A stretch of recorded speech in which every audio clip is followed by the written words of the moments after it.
আসসালামু আলাইকুম প্রিয় ভিউয়ার্স। আজকে আমরা 2024 সালে এইচএসসিতে যে রিয়ারেন্সগুলো আসছিল সকল বোর্ডে, সেই রিয়ারেন্সগুলো নিয়ে আমরা আলাপ করব যে কোন কোন বোর্ডে কোন কোন রিয়ারেন্সটি আসছে। তো আমরা এর আগে এসএসসিটা দিয়েছিলাম, আজকে দিয়েছি এইচএসসিটা। তো রিয়ারেন্সের তো যে কোনো ক্লাসে আসতে পারে। তো আর হলো আমার এই চ্যানেলে কমপ্লিটিং সেন্টেন্স এবং কমপ্লিটিং সেন্টেন্স এবং আরও রয়েছে আইডেন্ট ফ্রেজ, আর ইংরেজির অনেকগুলি পার্ট রয়েছে এবং আইসিটি অনেকগুলি পার্ট রয়েছে। চাইলে গ্রামারও অনেকগুলি পার্ট দেওয়া আছে প্লে লিস্টে, চাইলে তোমরা দেখে আসতে পারো যার যার যেটা প্রয়োজন হয়। আর ভিডিওটি ভালো লাগলে লাইক কমেন্ট শেয়ার করো। তো আমরা দেখব ঢাকা বোর্ডে কোন রিয়ারেন্সটি আসছে। তো the great personality is person who contributed for his country or the people. Zainul Abidin was such a personality who enriched our culture. মহান ব্যক্তিত্ব যিনি অবদান রেখেছেন বাংলার মানুষের জন্য, তিনি হলেন জয়নুল আবেদিন। তিনি সংস্কৃতিকে সমৃদ্ধ করেছিলেন। He was a great artist. তিনি ছিলেন একজন মহান শিল্পী who owned name and fame for himself and his country. তিনি ছিলেন একজন মহান শিল্পী। তিনি নিজের প্রচেষ্টায় নাম এবং খ্যাতি অর্জন করেছিলেন দেশের জন্য। Zainul Abedin was born in at village in Keshabpur, Kishoreganj in 1914। Zainul Abedin 1914 সালে কিশোরগঞ্জে জন্মগ্রহণ করেন। His father Tajuddin Ahmed was a police officer. তার বাবা ছিলেন একজন police officer. The artist did not like the hard rules of school. তিনি স্কুলের কঠোর নিয়মকানুন মানতে পছন্দ করতেন না। So at the age of 15 he went to Kolkata and was admitted in a government art college. যার কারণে তিনি কলকাতা চলে গেলেন এবং 15 বছর বয়সে কলকাতা চলে গেলেন এবং কলকাতা সরকারি আর্ট কলেজে ভর্তি হলেন। হি drew the picture of the famine into Second World War and the got huge reputation. তিনি দ্বিতীয় বিশ্বযুদ্ধ দুর্ভিক্ষের ছবি আঁকলেন এবং যাতে তিনি বিখ্যাত অর্জন করেন অথবা তিনি প্রচুর সুনাম অর্জন করলেন। For this he was awarded a gold medal in India. তিনি যার কারণে তাকে গোল্ড মেডেল দেওয়া হলো ইন্ডিয়ার ভিতরে। He died on 1977 in Dhaka. তিনি 1976 সালে 28 মে জন্মগ্রহণ করেন। তাহলে এই ছিলেন জয়নুল আবেদিনের ঢাকা বোর্ডের যে রিয়ারেন্সটা ছিল এবছর। তাহলে জয়নুল আবেদিন একজন মহান ব্যক্তিত্ব ছিলেন। তিনি তার নিজের প্রচেষ্টায় তিনি বড় হয়েছিলেন এবং অনেক সুনাম করিয়েছিলেন বাংলাদেশের জন্য। তিনি 1914 সালে কিশোরগঞ্জে জন্মগ্রহণ করেছিলেন। তার বাবা ছিলেন তাজউদ্দিন, আর তিনি ছিলেন একজন পুলিশ অফিসার। তিনি স্কুলে ধরাবাঁধার নিয়ম পছন্দ করতেন, যার কারণে তিনি কলকাতা আর্ট কলেজে ভর্তি হলেন এবং দ্বিতীয় বিশ্বযুদ্ধের ছবি এঁকে তিনি সুনাম অর্জন করেন, যার কারণে তাকে গোল্ড মেডেল দেওয়া হয়। 1976 সালে তিনি ঢাকায় মৃত্যুবরণ করেন। এই ছিল রিয়ারেন্সটার উত্তরটা এখানে দেওয়া আছে। এটা হলো পরীক্ষার সময় এবার লিখতে হবে বক্স করে, আর নিচে প্যারাগ্রাফ লিখে দিতে হবে। তারপর হলো আমরা ময়মনসিংহ বোর্ডে যেটা আসছে 2024 সালে। Once a lad went to famous teacher. এক বিখ্যাত এক টিচারের কাছে গেল। He expressed his desire to acquire knowledge. সে তার জ্ঞান অর্জন করার ইচ্ছা পোষণ করলো।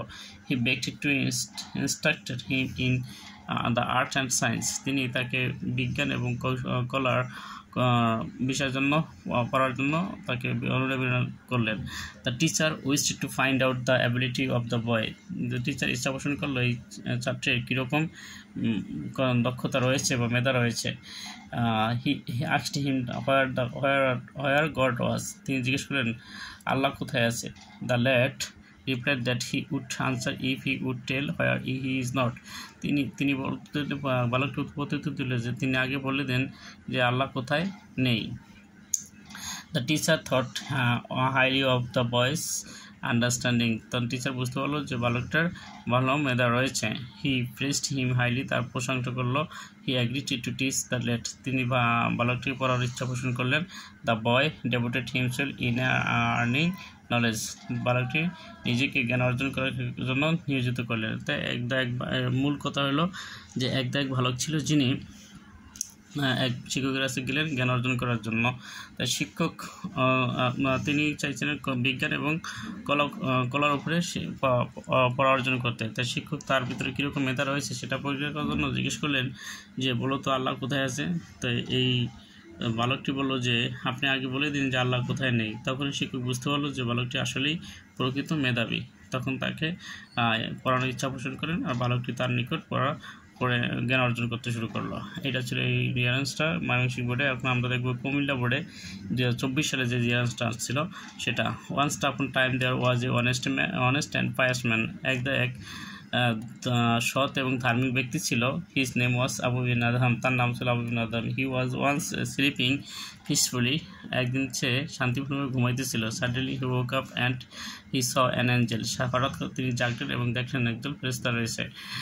The angel was writing the names of the person who loved the God. ফেরেশতারা লিখতেছিল যারা আল্লাহকে ভালোবাসেন তাদের নাম। He asked the angel if his name was there. তিনি ফেরেশতাকে জিজ্ঞেস করলেন তার নাম কি সেখানে আছে। In the reply, angel said that in his name was not there. প্রত্যুত্তরে ফেরেশতারা বলল যে তার নাম সেখানে নেই। Abu then requested him to put his name in the list because he loved mankind and his fellow brothers. যে আবু তাকে বলেন যে তার নাম সেখানে লিখতে, কারণ তিনি আল্লাহ এবং তার অনুসারীদেরকে ভালোবাসেন। The angel took down his request and went away. ফেরেশতারা তার অনুরোধ লিখল এবং তারা চলে গেলেন। He again appeared the next night and showed Abu that his name was top of the list. তারা আবার পরবর্তী রাত্রে আসলেন এবং তালিকাটা দেখালেন, আবুর নাম রয়েছে সেখানে তার সবার উপরে। তো এটা একটা রিয়ান ছিল যে মূল কথা হলো যে আবু বিন আদম নামে একজন সৎ এবং ধার্মিক ব্যক্তি ছিল। একদিন তিনি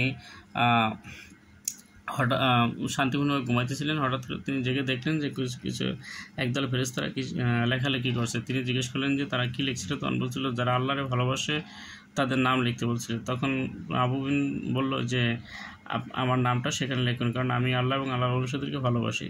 তখন ফেরেশতারা তার কথা লিখে চলে গেল। পরবর্তী রাত্রে আসলো, আয়েশা তাকে আবার লিস্টটা দেখালো। তখন দেখলো আবু বিন আদমের নামটা সবার উপরে। এই ছিল এটা।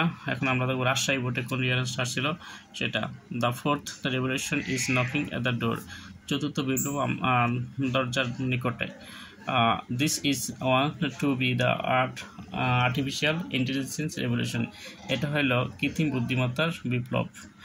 This revolution will turn into the world into the machine based on.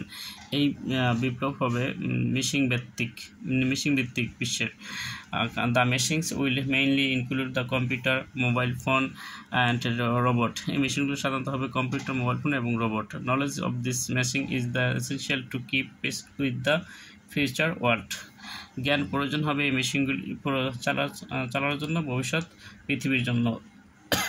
Though who are skillful in this will survive successfully. যারা দক্ষ হবে তারা ভালোভাবেই সফলভাবেই টিকে থাকতে পারবে। Therefore, learning technology and the achieving technical skills and should be thought of the seriously. সুতরাং প্রযুক্তির জ্ঞান এবং প্রযুক্তিগত দক্ষতা অর্জন করা মারাত্মকভাবে প্রয়োজন। We have not yet been prepared for this sort of the education. আমরা এখনও এই বিষয়ে তেমন একটা প্রস্তুতি নই। But we can no longer wait. কিন্তু আমাদের আর দেরি করার সময় নেই। Exact and the realistic plan should be made now. এখন এই সঠিক এবং বাস্তবিক পদক্ষেপ নেওয়া দরকার। তো the sooner we can make and activate this plan, the better it will be for us. যত দ্রুত হয় ততই আমাদের জন্য ভালো হবে। তো এটা ছিল রাজশাহী বোর্ডের রিয়ারেন্সটি। আমরা এখন দেখব দিনাজপুর বোর্ডের যে রিয়ারেন্সটা আসছিল সেটা। You have named the Mother Teresa. তুমি মাদার তেরেসার নাম শুনে থাকবে। She was one of the those people who dedicated their lives to the service of the mankind.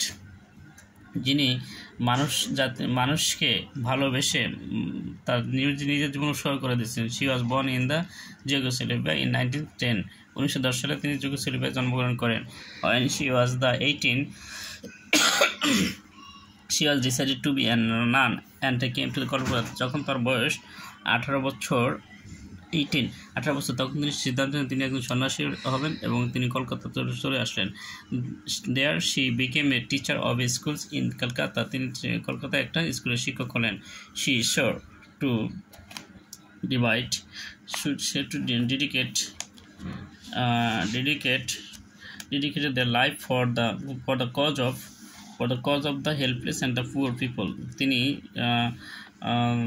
উৎসর্গ করে দিলেন যারা অসহায় এবং দারিদ্র লোকদের জন্য তিনি নিজেকে উৎসর্গ করে দিলেন। Soon her activities for the service of the mankind spread all over the world. তার এই ধরনের কার্যগুলি সারা বিশ্বে ছড়িয়ে পড়ল।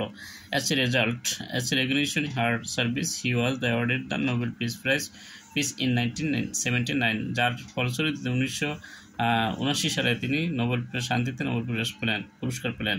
She was also given the Bharat Ratna award in the following the year, ওই বছরে তিনি ভারত রত্ন পুরস্কার পেলেন। She was on her heels for her selfless service to mankind even at her old age. তিনি তার বৃদ্ধ বয়স পর্যন্ত মানুষের নিঃস্বার্থভাবে সেবা দিয়ে গেছেন। এটা ছিল মাদার তেরেসার গল্প। তা আমরা এখন দেখব যে পরবর্তী যশোর বোর্ডে 2024 সালে যে গল্পটা আসছে, হ্যাঁ যশোর বোর্ডে যে রিয়ারেন্সটা ছিল সেটা হলো কি যে ওয়ান্স এ কুক রোস্টেড ডাক for his master and it looked very delicious. এক রাঁধুনি তার মালিকের জন্য একটি হাঁস রান্না করেছিল যা দেখতে খুব সুস্বাদু। The cook could not check his temptation and ate one of these drumsticks. রাঁধুনি তার লোভ সামলাতে না পেরে একটি হাঁসের পা খেয়ে ফেলল। The master came to have his meal and the notice the one of legs is the missing. যে তার মালিক খেতে আসলো এবং দেখলো একটা পাও নেই। He asked what had happened to the other leg. তিনি জিজ্ঞেস করলেন যে অন্য পাটা কি হয়েছে। The cook was more than clever. রাঁধুনি ছিল খুবই চালাক। He replied that it was a one-legged duck. এটা ছিল যে প্রতিশ্রুতি করলো যে এটা ছিল এক পাওয়ালা একটা হাঁস। The master was also very clever. মালিকও খুব চালাক ছিল and was not to be fooled so easily. তাকে খুব দ্রুতই বোকা বানানো সম্ভব নয়। He said that there was no one-legged duck. কোনো এক পাওয়ালা কোনো হাঁস নেই। The cook was very stubborn. তখন তিনি রাঁধুনি খুব তত্ত্বাতে লাগলেন। He asserted that the duck and the had only one leg. তিনি নিশ্চিত করলেন যে এই হাঁসটার একটা পাওই ছিল। রিয়াজটা পুরোটা এখানে নাই, তারপর আমি তোমাদেরকে একটু বলে দিচ্ছি যে রাঁধুনি একটা হাঁস রান্না করেছিল। তার হাঁসটা খুব মজা হয়েছিল যার কারণে সে হাঁসের একটি পাও খেয়ে ফেলে। মালিক যখন খেতে আসে তখন জিজ্ঞেস করলো যে একটা পাও কেন, আর একটা পাও কোথায়? তখন বলছে যে এটা তো একটা পাও ছিল। তখন মালিক বললো না, একটা না, দুইটা পাওই থাকে, একটা পাওয়ালা হাঁস থাকে না কখনোই। তখন রাঁধুনি বলল যে আপনি দেখেন জানলার বাহিরে অনেকগুলি হাঁস এক পাও দিয়ে দাঁড়িয়ে আছে। তখন মালিক বলল যে কোথায় দেখি। তখন বাইরে তাকায় দেখলো যে হ্যাঁ হাঁস তো এক পাও দিয়ে দাঁড়ায় ঘুমায়। তখন তিনি মালিক হাততালি দিল, আর হাততালি দেওয়ার সাথে সাথে হাঁসগুলি তার আরেকটা পা বের করে দৌড় দেওয়া শুরু করলো। তখন মালিক বললো কই এখানে তো দুই পাওই। তখন রাঁধুনি বলল যে তাহলে এই কৌশলটা আমাকে রান্না করার আগে আপনি শিখাইতেন, তাহলে আমি হাততালি দিতাম, তাই আরেকটা পা বেরিয়ে আসতো। তখন তার কথা শুনে মালিক হেসে দিল তো এবং বললো যে এই ধরনের কাজ আর কখনোই করো না। তো এটা ছিল ইয়ারেন্সটা যশোর বোর্ডে 24 সালের। এবার আমরা এখন দেখবো যে চট্টগ্রাম বোর্ডে 2024 সালে কী এসেছিল। এরিয়ান্সটা খুব সুন্দর। A crow was very thirsty and wanted to have drink. এটা ছোটোকালের রিয়ারেন্স, তোমরা সবাই পারো। তারপর আমি একবার বলে দিচ্ছি, একটা কাক তৃষ্ণাত হয়েছিল পানি পান করার জন্য। He fill from one place to another in search for water. তিনি পানি পান করার জন্য এক জায়গা থেকে আরেক জায়গায় খুঁজছিল। At last he found a jar in a garden. অবশ্যই সে একটা বাগানের ভিতরে একটি কলস দেখতে পেল। There was some water in the jar but it was at the bottom and the out of his reach. যে এটা একেবারে পানি কম ছিল, এখানে পৌঁছা তার পক্ষে সম্ভব কঠিন। The crow tried to turn into the jar over again and again. কাকটা এটাকে উল্টাতে চেষ্টা করলো বারবার, but it had no effect. এটা কোনো প্রভাব ফেলতে পারলো না। He was leaving the jar in this. তিনি হতাশ হয়ে গেলেন এই কলেজটার ছেড়ে যাওয়ার সময়। হি নোটিস pebbles nearby, তিনি লক্ষ্য করলেন যে কিছু নুড়িপাথর কলসের কাছেই পড়ে রয়েছে। দেন হি হিট আপন এ প্ল্যান, তখন তিনি একটা পরিকল্পনা করলেন। He took some pebbles and dropped them into the jar, তিনি এই নুড়ি পাথরগুলি কলসের ভিতরে রাখলেন। as a pebbles went down and water in the jar rose up little by little, পানিগুলি পাথরগুলি নিচে গেলো এবং পানি উপরে উঠে আসলো আস্তে আস্তে। দেন when the water came in the mouth of the jar the crow drank and made up his thirst, যে তারপরে কাক তার পানি মুখের কাছে যখন পানি আসলো কলসের, তখন কাক পানি পান করলো এবং তার তৃষ্ণা মেটালো। এটা ছিল আমরা ছোটোকাল থেকেই জানি রেঞ্জটা, তারপর আমরা বলে দিলাম। তো তারপরে হলো বরিশাল বোর্ড 2024 সালে যে রেঞ্জটা আসছিল, এটা একটা সুন্দর রেঞ্জ। তো এখানে আমাদের আর সময় লাগবে না। ওয়ান ডে আর Nasiruddin was mending a hole in the roof of his two straight house, একদিন নাসিরুদ্দিন হোজ্জা তার 2 তলা বাসার উপরে ছাদের উপরে কাজ করতেছিলেন। Suddenly he saw a someone calling from below, হঠাৎ করে তিনি দেখলেন তাকে নিচ থেকে কেউ ডাকছে। He saw there was a man standing at the foot of the stairs and was asking him to get down and listen to him, যে তিনি তাকে দেখলেন যে নিচে খালি পায়ে একটা লোক দাঁড়িয়ে আছে সিঁড়ির কাছে এবং তাকে নিচে নামতে বলছে এবং তার কথা শুনতে বলছে। Being curious he climbed down from the roof and went down the stairs, যে খুব আগ্রহভাবে তিনি সিঁড়ি বেয়ে নেমে আসলেন এবং তার কাছে গেলেন। When he came near the man said that he was a beggar and wanted some money, যখন কাছে গেলে তখন লোকটা বললো সে একজন ভিক্ষুক, তাকে কিছু টাকা দিতে বললো। হোজা became furious and decided to teach him a good lesson. হোজা খুব রাগান্বিত হলো এবং সিদ্ধান্ত নিল তাকে একটা ভালো শিক্ষা দেবে। So he told him the man to climb the stairs with him, সুতরাং লোকটিকে সে বললো যে আমার সাথে উপরে আসো। when they both go to the rooftop where there was previously working, Hoja turned toward the man and said, sorry, I have no money, so you have to leave. যখন তারা দুজনে উপরে উঠলো তখন হোজা তার আগের কাজে ব্যস্ত হয়ে পড়লেন এবং লোকটাকে বলল যে আমি দুঃখিত, আমার কাছে কোনো টাকা নেই, তুমি চলে যাও। The বেগার was very surprised and asked why Hoja had made him climb the stairs to say he had no money. লোকটি খুব বিস্মিত হলো এবং জিজ্ঞেস করলো যে কেন তাকে উপরে আনা হলো সিঁড়ি বেয়ে এবং টাকা না দিতে পারলে। হোজা ইমিডিয়েটলি রিপ্লাইড, হোজা তৎক্ষণাৎ প্রত্যুত্তর করলো, why did you make me climb all the way down stairs to ask for money, যে তুমি আমাকে কেন টাকা চাওয়ার জন্য নিচে নামিয়েছিল। couldn't you see that I was working, তুমি কি দেখতে পাওনি আমি কাজ করতেছিলাম, আর যার কারণে তোমাকে আমি নিচে নিয়ে আসছি। তো এই ছিল রিয়ারেন্সটি। তো এটার মূল কথা হলো যে একদিন হোজ্জা নামে এক ব্যক্তি ছিল যিনি তার ছাদের উপরে বসে কাজ করতেছিলেন। হঠাৎ করে তিনি দেখলেন যে নিচ থেকে কেউ তাকে ডাকছে। তখন তিনি খুব আগ্রহভাবে নিচে আসলেন এবং তারপরে জিজ্ঞেস করলেন, লোকটির কাছে আসার পরে বললো তাকে সে একজন ভিক্ষুক, তাকে কিছু টাকা দেন। তাই হোজ্জা খুব রাগান্বিত হলো, সে বললো উপরে আসো। তো উপরে আসার পরে তখন বললো যে তুমি এবার চলে যাও। তখন লোকটা বললো যে আমাকে উপরে আনলেন কেন যদি আমাকে ভিক্ষাই না দেন। তখন বলছে আমি তোমার উপরে আনছি যেই কারণে তুমি আমাকে নিচে নামিয়েছিল। এই ছিল ভিডিওটি। তো ভালো লাগলে লাইক কমেন্ট শেয়ার করো, আর পরবর্তীতে হয়তো কোনো ভিডিও নিয়ে তোমাদের সাথে কথা হবে ইনশাল্লাহ।